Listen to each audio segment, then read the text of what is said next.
وَلَقَدْ يَسَّرْنَا الْقُرْآنَ لِلذِّكْرِ فَهَلْ مِن مُّدَّكِرٍ۔ اللہ آیت کے اگلے سے فرما رہے ہیں والاسم والبغی بغیر حق، اور گناہ کے کام اور سرکشی کے کام جن کا حق نہیں ہے کسی کو کرنے کا۔ اللہ کا حکم کچھ ہو اور ہم سرکشی کریں، یہ بغیر حق ہے، اس میں حق ہو ہی نہیں سکتا کبھی بھی۔ نبی صلی اللہ علیہ وسلم نے فرمایا کہ سرکشی اور قطع رحمی سے بڑھ کر کوئی ایسا گناہ نہیں کہ آخرت کے عذاب کے ساتھ ساتھ گناہ گار کو دنیا میں بھی فوری سزا مل جاتی ہے۔ کیا ہے اس میں؟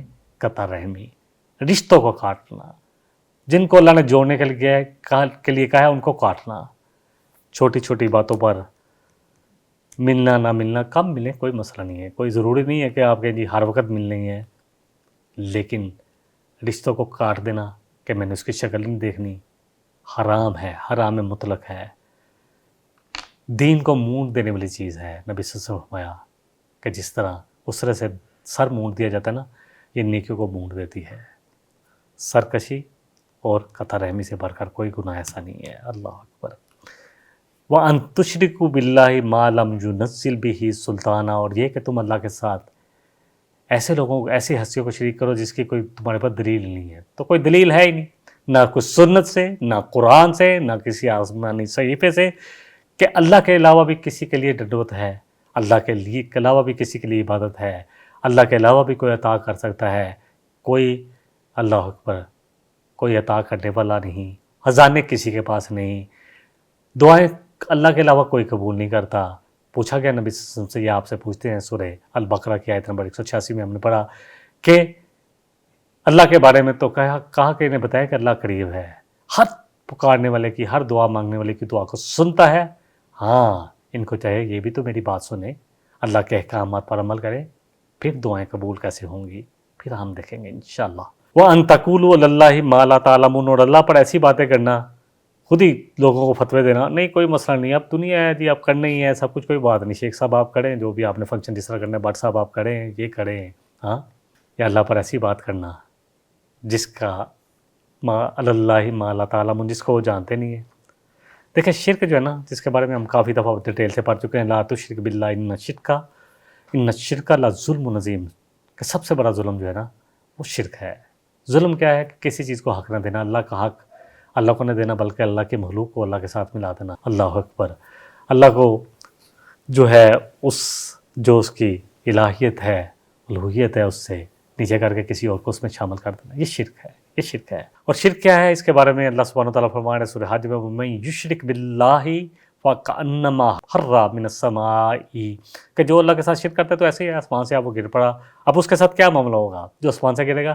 فَتَخْطَفُهُ الطَّيْرُ أَوْ تَهْوِي بِهِ الرِّيحُ فِي مَكَانٍ صَحِيحٍ، اب اس کو پرندہ کہیں بھی اچک لے اور رات کے جی دور کے مقام پر کسی کھائی میں، کسی پہاڑ پر جا کے پھینک دے، تو یہی ہے۔ جب شرک کرتے ہیں تو پھر ہم کہاں گریں گے؟ دیکھ لیں کس اندھے کنویں میں، کس کھائی میں، کس گندے نالے میں جا کر گریں گے۔ اللہ سبحانہ وتعالیٰ فرما رہے ہیں سورہ المائدہ میں ہم نے پڑھا، انہ من یشرک باللہ، بے شک وہ جس نے اللہ کے ساتھ کسی کو شریک کیا، فقد حرم اللہ علیہ الجنہ، تو اس کے لیے تو اللہ نے جنت ہی حرام کر دی، ومأواہ النار، تو اس کا ٹھکانہ ہے آگ، وما للظالمین من انصار، تو ظالموں کے لیے تو پھر کوئی مددگار نہیں ہے۔ سورہ مائدہ آیت نمبر 72۔ عبداللہ بن مسعود فرماتے ہیں کہ میں نے نبی صلی اللہ علیہ وسلم سے پوچھا کہ کون سا گناہ اللہ کے ہاں سب سے بڑا ہے؟ فرمایا یہ کہ تم اللہ کے ساتھ کسی کو شریک کراؤ حالانکہ تمہیں اس نے پیدا کیا ہے۔ اللہ کے ساتھ شرک کرنا بہت بڑا گناہ ہے، صحیح بخاری کی حدیث 7520 ہے۔ اگلی آیت لے لیتے ہیں، آیت نمبر 34 ہے، وَلِكُلِّ أُمَّةٍ أَجَلٌ، ہر امت کا ایک وقت مقرر ہے۔ پھر جب اجل کا وقت آ جاتا ہے نا، ایک کسی شخص کے دنیا سے جانے کا وقت آ جاتا ہے، تو یاد رکھو کہ ایک لمحے کی نہ تحیر ہو سکتی ہے اور نہ ایک لمحہ وہ پہلے جا سکتا ہے، لکھا جا چکا ہے میرا اور آپ کا اس دنیا میں کتنا ٹرنیور ہے۔ اللہ اکبر۔ دیکھیں اللہ سبحانہ وتعالیٰ ہم میں پیدا کرتا ہے بہت ساری جگہ پہ، اللہ سبحانہ وتعالیٰ قرآن میں سورہ الانعام ہم نے پڑھی ہے پیچھے، اس میں ہم نے پڑھا تھا، وَهُوَ الَّذِي يَتَوَفَّاكُمْ، وہی ذات تو ہے جو تمہیں فوت کرتا ہے، بِاللَّيْلِ وَيَعْلَمُ مَا جَرَحْتُمْ بِالنَّهَارِ، یعنی رات کے وقت سویا مویا ایک بڑا ہم سنتے ہیں پنجابی کا جو فکر ہے کہ جو سو رہا ہوتا ہے وہ مردہ کی طرح ہوتا ہے، اسے نہیں پتہ کہ کیا ہو رہا ہے کیا نہیں ہو رہا، کیونکہ اس وقت انسان کا ایک کانشیس ہوتا ہے وہ نہیں ہوتا، روح تو اندر ہوتی ہے، سانسیں آ رہی ہوتی ہیں، لیکن جو ایک شعور ہوتا ہے وہ نہیں ہوتا۔ تو اللہ فرما رہے ہیں وہ تمہیں رات کو تم بے شعور ہو، یہ تو جب تم گہری نیند دیتے ہو، وَيَعْلَمُ مَا جَرَحْتُمْ بِالنَّهَارِ، اور وہ جانتا ہے جو تم سارا دن جو تم کرتے پھرتے ہو، جو بھی محنتیں کرتے ہو، جو بھی کرتے ہو، ثُمَّ يَبْعَثُكُمْ فِيهِ لِيُقْضَىٰ أَجَلٌ مُّسَمًّى، پھر وہ تمہیں دوبارہ نیند کے بعد جو ہے، موت جو ہے وہ نیند کی بہن ہے، ہم نے حدیث بھی سنی کہ پھر نیند کے بعد تمہیں دوبارہ جگا دیتا ہے، زندگی تمہیں مل جاتی ہے تاکہ تم اپنی جو مقرر وقت ہے، تمہاری مقرر مدت ہے دنیا میں رہنے کی، اس کو پورا کرو۔ ثم الیہ مرجعکم، پھر تم سب کو اسی کی طرف لوٹ کر جانا ہے۔ ثم ینبئکم، پھر وہ تم سب کو بتا دے گا بما کنتم تعملون، جو تم عمل کرتے تھے۔ سورہ الانعام آیت نمبر 60۔ اگلی آیت لے لیتے ہیں، آیت نمبر 35 ہے سورہ الاعراف کی۔ یا بنی آدم اما یاتینکم، کہ اے بنی آدم، کہ اگر یقیناً تمہارے پاس آئیں گے رسول منکم، تم میں سے اللہ رسول بنا کر جو تمہیں مبعوث کرے گا، یا قصون علیکم آیاتی، جو تم پر ہماری آیات پڑھیں گے، فمن اتقا، تو جس نے تقوی اختیار کیا، تو اصلح، اور اپنی اصلاح کر لی، اپنے آپ کی درستگی کر لیا، اپنے آپ کو درست کر لیا، فلا خوف علیہم ولا هم یحزنون، تو اس کے لیے نہ کوئی خوف ہوگا اور نہ کوئی غم ہوگا۔ کس طرح ٹھیک ہوں گے، کس طرح اصلاح ہوگی؟ کہ تم پر آیات پڑھیں گے، تو یہ آیات کہاں ہیں؟ آیات رسول جتنے بھی ہے وہ لوگوں کو اللہ کی کتاب پڑھ کر سناتے رہے، ان پر کتاب ہوتی رہی، نبی صلی اللہ علیہ وسلم آخری رسول، آخری نبی، آپ پر یہ قرآن جس کی حفاظت کا ذمہ اللہ سبحانہ وتعالیٰ نے لے لیا، اِنَّا نَحْنُ نَزَّلْنَا الذِّکْرَ وَإِنَّا لَهُ لَحَافِظُونَ، سورہ ہجر ہے، سورہ نمبر 15 اور آیت 9 ہے، جس میں اللہ فرما رہا ہے کہ بے شک اس نصیحت، اس ذکر، اس قرآن کو ہم نے نازل کیا اور ہم اس کی حفاظت کریں گے، اور قیامت تک اللہ نے جمع لے لیا۔ اس لیے جتنے بھی حالات مسلمانوں پر آئے، چاہے دجلہ جو ہے رنگین ہو گیا مسلمانوں کے خون سے اور کالا ہو گیا مسلمانوں کی کتابوں سے، چاہے اسپین میں مسلمانوں کا ایک مسلمان بھی نہیں چھوڑا گیا، اللہ کا قرآن تو زندہ رہا۔ کتنی جگہ پر قرآن کو جلایا گیا، لیکن قرآن اللہ نے ذمہ داری لے لی ہے، نہیں چینج کر سکتے کوئی بھی، اس کو قیامت تک کے لیے ہے۔ تو یہ کرنا کیا ہے؟ جب پڑھیں تو کیا کرنا ہے؟ جس نے تقوی اختیار کیا، اپنی اصلاح کر لی، اپنی درستگی کر لی، اس کے لیے ہونا ہوگا۔ اس کو اللہ سبحانہ وتعالیٰ نے سورہ البقرہ میں بھی ہم نے پڑھا تھا، آیت نمبر جو ہے 38 میں، فَإِمَّا يَأْتِيَنَّكُم مِّنِّي هُدًى، جب آدم علیہ السلام اترے تھے تو اللہ نے کہا تھا میری طرف سے تمہارے پاس ہے اولاد آدم، ہدایات آتی رہیں گی، فَمَن تَبِعَ هُدَايَ فَلَا خَوْفٌ عَلَيْهِمْ وَلَا هُمْ یحزنون، تو جو بھی اللہ کی ہدایت کی پیروی کریں گے ان کے لیے نہ خوف ہوگا اور نہ کسی قسم کا غم۔ الا ان اولیاء اللہ لا خوف علیہم ولا هم یحزنون، کہ آگاہ ہو جو کہ اللہ کے جو بندے ہیں نا، ولی ہیں، جو دوست ہیں۔ یہ ولی کون ہوتا ہے؟ ہم سمجھتے ہیں کہ کتاب اور سنت کو چھوڑ کر، قرآن اور نبی صلی اللہ علیہ وسلم کی مبارک زندگی کو چھوڑ کر، ہم پھر تو وہی ہے پرندہ اچا کے ہمیں جہاں مرضی پھینک دے، چاہے کسی کھائی میں، کسی اندھے کنویں میں، کسی گندے نالے میں، کسی پہاڑ کے کنویں میں، کہیں پھینک دے، کیونکہ ہم نے تو وہ چھوڑ ہی دیا سہارا، جو مضبوط سہارا تھا اس کو چھوڑ ہی دیا، تو اب تو ہم بھٹکیں گے۔ تو بہرحال اللہ فرمانا کہ جو اللہ کے ولی ہیں، اور یہ کون ہے اس کو بھی کلیئر کر لیتے ہیں، جس سورہ یونس کی آیت نمبر 62 اور 63 ہے، الذین آمنوا وکانوا یتقون، ہاں یہ ہیں ولی جو ایمان لے لیتے ہیں اور اللہ سے ڈرنے والے ہیں۔ جتنا تقوی زیادہ ہوگا اتنا اللہ کے ساتھ تعلق بڑھ جائے گا، اتنی دوستی بڑھ جائے گی۔ اللہ اکبر۔ اور پھر اللہ فرما رہے ہیں آیت کے اگلے سے میں، سورہ الاعراف کی آیت نمبر 36 پہ دوبارہ آیت ہیں، والذین کذبوا بآیاتنا، وہ لوگ جو ہمارے آیات کا انکار کرتے ہیں، واستکبروا، اور استکبار کرتے ہیں، بڑا سمجھتے ہیں کہ نہیں پرواہ نہیں کرتے، لاپرواہی کرتے ہیں نا، لاپرواہی کرتے ہیں، نہیں چھوڑو قرآن ٹھیک ہے، قرآن پڑھ لیں گے وہاں بس ٹھیک ہے، تلاوت کے لیے ہے، ثواب ہے، ہمیں پتہ ہے، ہدایت کی کتاب تو اس کو سمجھتے نہیں ہیں۔ بڑی بڑی ڈگریاں لینے والے، چاہے پی ایچ ڈی کی ہوں، چاہے MBBS کیا ہو، چاہے بڑے بڑے جج ہوں، چاہے بڑے بڑے وکیل ہوں، چاہے بڑے بڑے انجینئر ہوں، سب کے سب سمجھتے ہیں قرآن کی ضرورت نہیں ہے، بس ٹھیک ہے تلاوت کے لیے پڑھ لیں گے تھوڑا سا نا، رمضان آئے گا تو ایک قرآن ختم کر لیں گے، تلاوت کے ساتھ کیا لکھا ہے، کیا کہا گیا ہے، نہ سمجھنے کی ضرورت ہے، نہ سمجھانے کی ضرورت ہے، نہ عمل کی ضرورت ہے، نہ اپنی زندگیوں میں لانے کی ضرورت ہے، نہ اس کو اپنی زندگیوں میں قائم کرنے کی ضرورت ہے، نہ اس کو حکومت کے کسی ادارے میں قائم کرنے کی ضرورت ہے، اسمبلیوں میں، سینٹروں میں، اللہ عدالتوں میں، کہ فیصلے اس کتاب کے مطابق ہوں، ضرورت نہیں، کوئی ضرورت نہیں، پڑھ لیا جو ہم نے پڑھ لیا تھا وہ ٹھیک ہے، اللہ اکبر. تو اللہ سے ڈرنے والے بنے. والذین کذبوا بآیاتنا، جو جھٹلاتے ہیں نا ہماری آیات کو، اللہ کی باتوں کو جھٹلاتے ہیں، اللہ کے قرآن کو جھٹلاتے ہیں. واستکبروا، اور سمجھتے ہیں کہ جو دنیا کی تعلیم ہے وہ زیادہ بہتر ہے، جو ہم نے پی ایچ ڈی کی ہے وہ زیادہ اتھینٹک ہے. تو یہی تو استکبار ہے. واستکبروا عنہا، ہماری اس آیات سے، ہمارے قرآن سے جو اعراض کرتے ہیں. اللہ فرماتا ہے اولئک اصحاب النار، وہ سب جہنمی ہیں. ہم فیہا خالدون، ہمیشہ رہیں گے. اللہ اکبر. اور کتنی جگہ پہ اللہ نے سورہ البقرہ میں ہم نے پڑھا تھا آیت نمبر جو 39 میں اللہ فرما رہے ہیں والذین کفروا وکذبوا بآیاتنا، جو لوگ جو کفر کرتے ہیں، نہیں مانتے، ہماری آیات کا انکار کرتے ہیں، اولئک اصحاب النار ہم فیہا خالدون، وہاں بھی یہی آیت ہے کہ ہمیشہ رہیں گے آگ میں. ومن اظلم ممن افتری علی اللہ کذبا، کہ اس سے بڑا ظالم کون ہے جو اللہ کی بات افترا بازی کرے، اللہ پر جھوٹ باندھے، اپنی طرف سے لوگوں کو قصے کہانیاں سناؤ. قرآن نہیں سناتے یقین جانے. اللہ اکبر. ایسے قصے جن کی اتھینٹسٹی نہ ان کے پاس ہے، سنی سنائی سینہ گزٹ چل رہا ہے، بزرگوں سے سنا، باڑوں سے سنا، بابوں سے سنا، کسی سے بھی سنا، یقین جانے کسی سے سنا، چاہے کوئی بھی مکاتب فکر ہو. میں بالکل کلیئر ہوں اس بات میں. یہاں ہر جگہ پر ایک ہی چیز ہے. جیسے میں ایک بزنس مین ہوں، دین میں آنا یقین کریں بہت سارے لوگ سمجھتے ہیں کہ جی وہ، الحمدللہ میں نام نہیں لیتا، ہمیں یہ سمجھایا جاتا ہے دیکھیں جی کچھ لوگ جو ہیں وہ انویسٹر ہوتے ہیں، کچھ بلڈنگ بنانے والے ہوتے ہیں، کچھ اس کو چلانے والے ہوتے ہیں. اور خدا کے لیے دین میں لوگوں کو ایسی باتیں کیوں سمجھاتے ہو؟ طلب العلم فریضۃ علی کل مسلم، دین کا علم حاصل کرنا ہر مسلمان مرد اور عورت پر فرض ہے. اسے بتاؤ کہ قرآن تم نے اپنی آنکھوں سے پڑھنا ہے، اس کو سمجھنا ہے. ہاں جہاں نہ سمجھے لوگوں سے پوچھے. اللہ نے تو قرآن آسان کیا ہے. الحمدللہ ثم الحمدللہ میں نے قرآن پڑھا، میں نے بہت سارے لوگوں سے پوچھا بھی کوئی چیز اگر مجھے سمجھ نہ آئی، اور پھر الحمدللہ میرے پاس تفاسیر کی اتنی کتابیں، ابن کثیر پڑھی ہے اور بہت ساری کتابیں پڑھی ہیں.